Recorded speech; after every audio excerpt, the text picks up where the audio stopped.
This and That and What the Fuck Else, episode 128. Now for the new viewers in the This and That series, I discuss some news headlines. Actually not really headlines, some of the things I discuss details as well.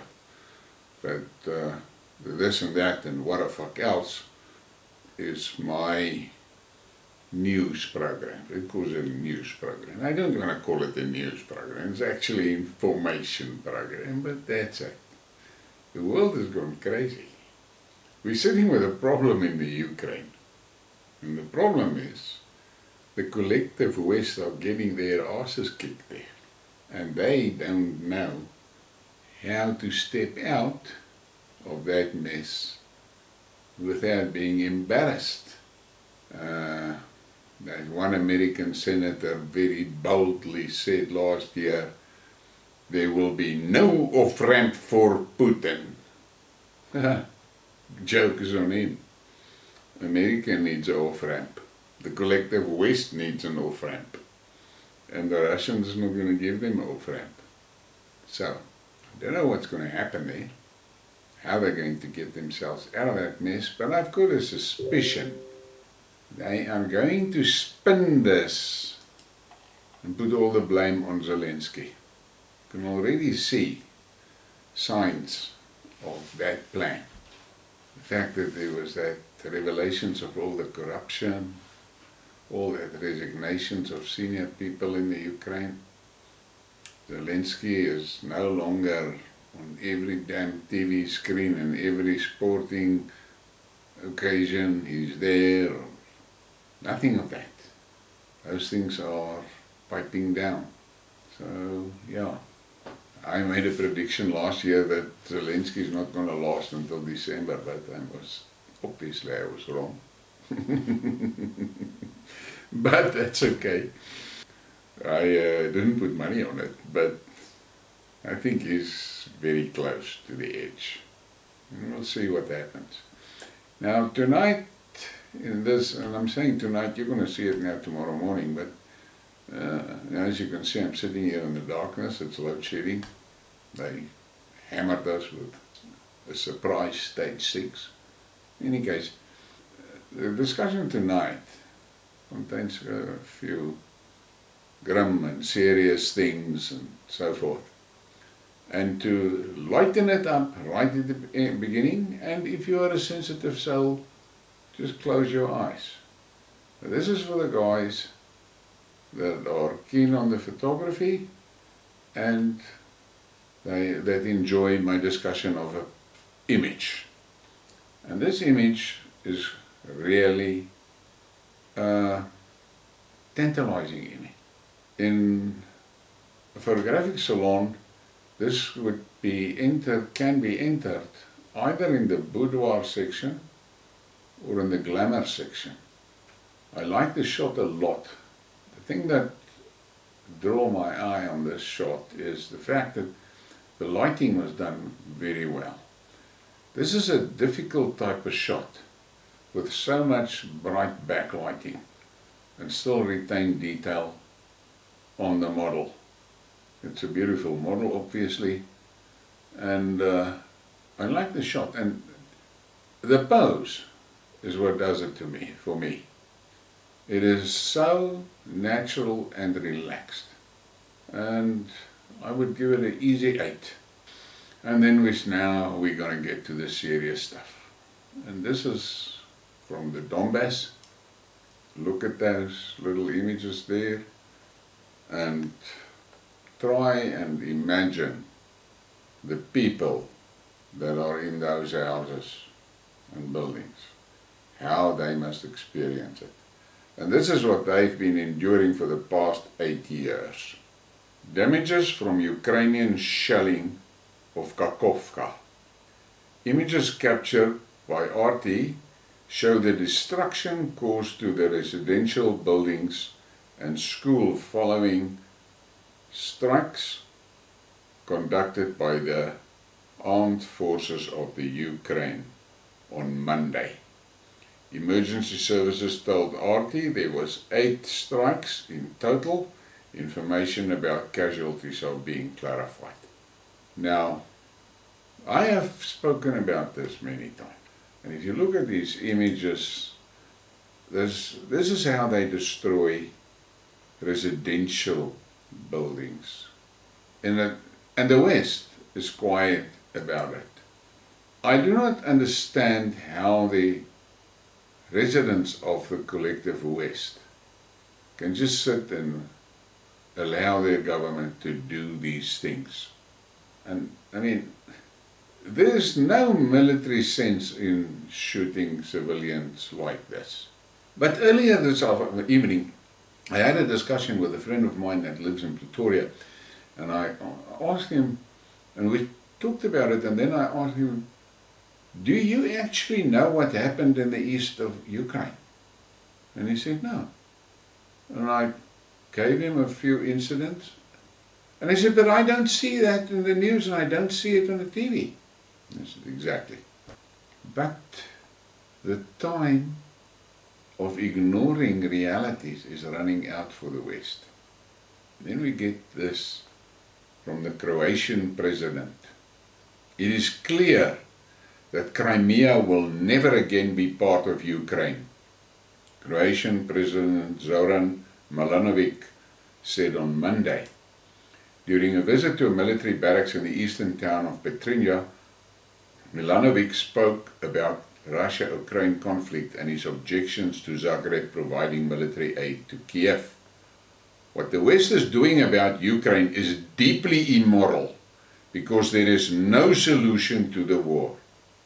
Milanovic told reporters, adding that Germany agreeing to provide tanks for Ukraine would only serve to drive Russia closer to China.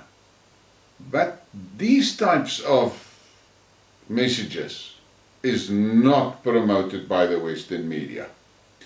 And then this fellow next is, for me, I was really surprised when I saw this. Belarusian President Alexander Lukashenko arrives in Zimbabwe on a state visit. I was blown away by this, really. And I mean, this was the last thing I expected. But for me, this is a clear indication. The West has lost Africa. And then there's more from the Zimbabwe visit. Belarusian President Lukashenko gifts a tractor to Zimbabwean counterpart during a state visit to Harare. Emerson Mnangagwa presented Lukashenko with a stuffed lion as a gift. Now, I have heard and read short articles. It looks like Belarus is going to put up a tractor assembly plant in Zimbabwe. That will be great. I believe those tractors are actually quite good. Then we get to Russia. Russia increased coal exports with South Korea. Data analyzed by Kommersant has found that in 2022, suppliers of Russian coal increased trade to South Korea by 24% compared to the year before. Short transport distances and affordable freight rates facilitated the growth in deliveries. Now, that is, to me, I like it. While the West is absolutely consumed by their love for war, the rest of the world is trading and bettering the lives of their citizens. And then something on the corruption in Ukraine. The Deputy Minister of Ukraine was detained while receiving 400,000 bribes in dollars. President of Ukraine Volodymyr Zelensky announced the resignation of one of the deputy ministers who was supposed to be part of an organized criminal group. The case concerns tenders for the purchases, including aggregates. As established during the investigation, many officials of central and regional executive authorities decided to appropriate part of the state funds. To this end, they colluded with a group of intermediaries and ensured the conclusion of sales contracts at inflated price. Almost UAH 280 million with predetermined business entities, the statement said. And this government thinks about the people? Damn good question. But as I mentioned earlier, I think all these corruption things are part and parcel of the West lining the Ukrainian government up to take the blame for the failure. Now the following was quite disturbing when I saw this article. In Transcarpathia, hundreds of bodies of dead soldiers are stored in the refrigerated wagons on the Hungarian border, just a few hundred meters away. On the border with Hungary, the Kiev regime hides hundreds of corpses of Ukrainian militants. The publication Metropole Hungary received shocking information just a few hundred meters from the Hungarian border. In a carefully guarded and isolated part of the railway junction, the bodies of hundreds of soldiers are stored by Ukrainian authorities in specially designed refrigerated wagons. The soldiers passed away a few weeks ago, and in some cases more than a month ago, but their relatives still have not been able to bury them, Hungarian journalist writes. And I have spoken about this in previous Skidmarks, that the Kiev regime does not declare soldiers dead, because if they do that, they have to pay compensation to the families. That is also the reason why they leave their dead behind on the battlefield. That is a satanic Nazi criminal setup that is calling themselves a government. More from the Ukraine, and this is actually, could have been a what a fuck, but then it's a bloody joke. Those Ukrainians are getting more and more ridiculous by the day. Ex-ambassador of Ukraine Melnik demanded that Germany hand over HDW-212A submarine to Kiev. Berlin should supply Kiev with submarines to help the armed forces of Ukraine in the fight against Russia in the Black Sea, Deputy Foreign Minister of Ukraine Andriy Melnik wrote on Twitter. Why not send one to Ukraine? Then we will drive the Russian fleet out of the Black Sea, he wrote. The Ukrainian diplomat named battle tanks and drones, fighter jets, warships, submarines and ballistic missiles among the weapons that Ukraine immediately expects from Berlin. Arms supplies by Western countries to Ukraine are criticized by other government officials and Russian diplomats. How the hell is that? They want one submarine so they can drive the Russian fleet out of the Black Sea. These guys are using the white stuff. They're actually abusing the white stuff. Key points from an interview with Russian philosopher Alexander Dugin, whose daughter Daria was murdered at the behest of the Ukrainian government. Zelensky is a pawn on the globalist big chessboard. The SMO was not what we desired. It was Russia's forced reaction. It is a matter of existence for Russia and all our people. The West is playing with fire by inflaming the situation. Russia does not need a nuclear war, but Putin can make this decision in a critical situation. Russia does not see the West as an enemy. It is the globalists who have chosen Russia as an enemy. This is a war of traditional values against modernism. Russia represents traditional values, and the globalist West is the absolute evil. There is a hell of a lot of truth in what this guy said here. And then there was this tweet from Citizen 6222 on Twitter. The United States is the most tyrannical government on earth. It is currently circling the planet with hundreds of military bases and waging wars which have killed millions and displaced tens of millions just since the turn of this century. How true is that? I cannot explain this in nice words, but I am really fed up with the fucking Americans. They are warmongers, and they cause misery wherever they go, and always they are the party that is right. More from Citizen 6222. Its sanctions and blockades continuously target civilians with deadly force in nations like Venezuela, Yemen and Syria.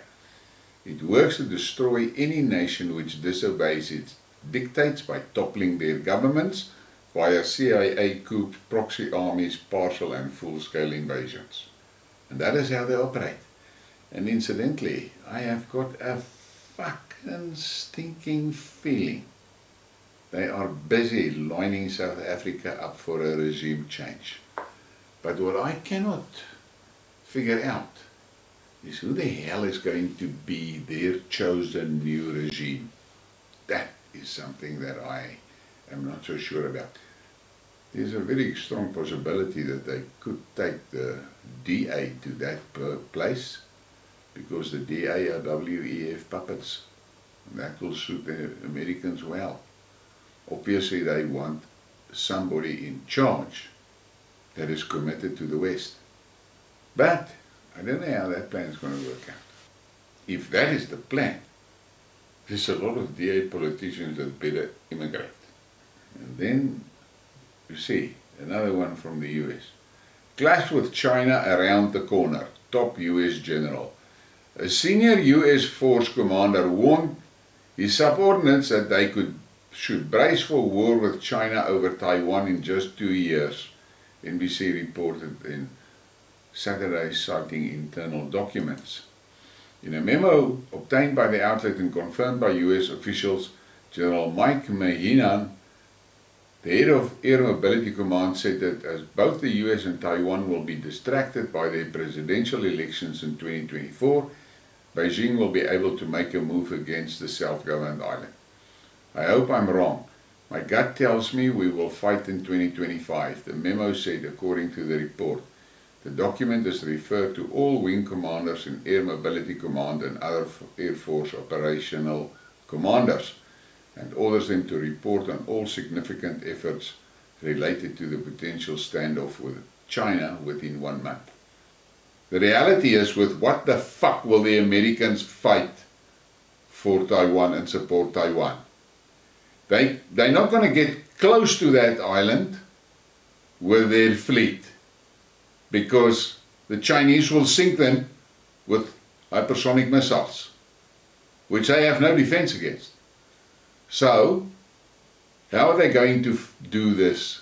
How are they going to get soldiers on Taiwan? The planes that bring the soldiers in will be shot down by the Chinese. The ships that's supposed to bring the equipment in for the soldiers will be sunk by the Chinese. The aircraft carriers, with all their planes on, will have to be so far away from China to be out of reach that they will have to get mid-air refueling. And the Chinese will take all of that out. These Americans with their warmongering, the American public better wake up. Your leadership is lining you up to get killed. This is what they're doing. And then this from Black the Empire. Imagine the brainwashing it took to convince over 300 million people that over half our budget should go to defense when we have no real military threat, and that the greatest economic system imaginable is a few people having more wealth than the entire nation. And that's powerful words. Something to think about. China is not threatening America. Russia did not threaten America. And yet they're in a war with Russia, and they're now promoting a war with China. Does the Americans really think they stand a chance against the combined forces of Russia, China, North Korea and Iran? They don't have a snowball's hope in hell. And I've listened to a discussion where the guy said, when Trump, after the Iranians shot down an American drone, and Trump was in a position that they had to make a decision to retaliate, the CIA told Trump, be careful, if we tackle Iran, Iran will wipe all our Middle East bases out within hours, and there's nothing we can do about it. But the insane is in charge in this shithouse. Empty bins in a wartime environment, the challenge to the US defense industrial base. Stocks of long-range precision-guided munitions would likely run out for the US military in less than a week of hostilities if involved in a potential conflict in the Taiwan Strait. This is the conclusion of a new report published on Monday by the Washington-based Center for Strategic and International Studies. The US military-industrial base is not sufficiently prepared for today's international security environment. In a major regional conflict, for example, in the war with China in the Taiwan Strait, US use of ammunition is likely to exceed the current stocks of the US Department of Defense. The conflict in Ukraine has also exposed serious shortcomings in the US defense industrial base and serves as a stark reminder that a protracted conflict is likely to become an industrial war that requires a defense industry capable of producing enough munitions, weapon systems, and materials to replace depleted stocks. But do they listen? No. Those newcons in the shithouse don't pay attention. But reality is going to bite them in the arse. And then there's just some information, comparison between the Russian Tornado and the American HIMARS. You can see that Tornado outranges the HIMARS. It carries bigger missiles. It shoots, it loads 12, where the HIMARS loads 6. The accuracy is exactly the same, but the range, the Tornado 120 kilometers, HIMARS 80 kilometers. These MLRS are similar in parameters. The only difference is that the Ukraine army of NATO is already saturated with HIMARS, and Tornadoes in the Russian army are just beginning to appear. And then we have this. White House confronted over tanks for Ukraine. Several Republican lawmakers have raised red flags about the decision by the administration of the US President Joe Biden to send M1 Abrams tanks to Ukraine. The move comes when the US struggles with domestic problems, while the delivery is bound to face numerous challenges, they claim. In a letter released on Friday, Representative Troy Niels, Paul Gosar, Ellie Crane, and Lauren Boebert demanded answers from Biden and Secretary of Defense Lloyd Austin about the unprecedented step of sending Ukraine 31 M1 Abrams tanks to help in its fight against Russia. The lawmakers said they were not elected by the American people to continually spend their hard-earned money into a conflict halfway around the world, without the ability to track the use of military assistance to Ukraine properly. And there is more and more voices coming up against that madness. Let's see where that goes. And then there's this interest of information. Dmitry Rogozin announced the readiness to send 4 marker robots to Donbass. The shipment of robotic platforms has already begun. The head of the group of military advisors and the Chowsky Wolves Scientific and Technical Center wrote on his Telegram channel. Marker is positioned as a constructor for creating models of warfare in the future. And then the poster said, then note, it looks like a Terminator Junior. Interesting piece of equipment, but I think robotics, robots, UAFs, yes, drones and things, that's the future. And more craziness from France. France announces it will send 12 more Caesar self-propelled howitzers to Ukraine. The Russians are destroying these things as fast as they arrive there. And the joke of the day was, on the previous batch, some crooked Ukrainian soldiers sold one of these things complete with everything. It's ammunition, the lot. Sold it to the Russians for $120,000. And then we get to this moment which gave me great joy. Novak Djokovic, as he wins at the Australian Open. And look who the fuck sits in the stands there. Billy the jab man. There he sits. I wonder why. And then we get to that what a fuck moment, and this is actually a depressing what a fuck. Look at that cartoon that appeared just after World War II. How Russians saw the relation of America with the Ukrainian Nazi collaborators after World War II. You can just look at the image and shudder. But this is exactly what is going on. There's that big American, and there's the Europeans. Beggars. That's all they are. Beggars. They have no autonomy. Sad but true. Please give me a like and a subscribe and share the thing. Thank you very much for your support.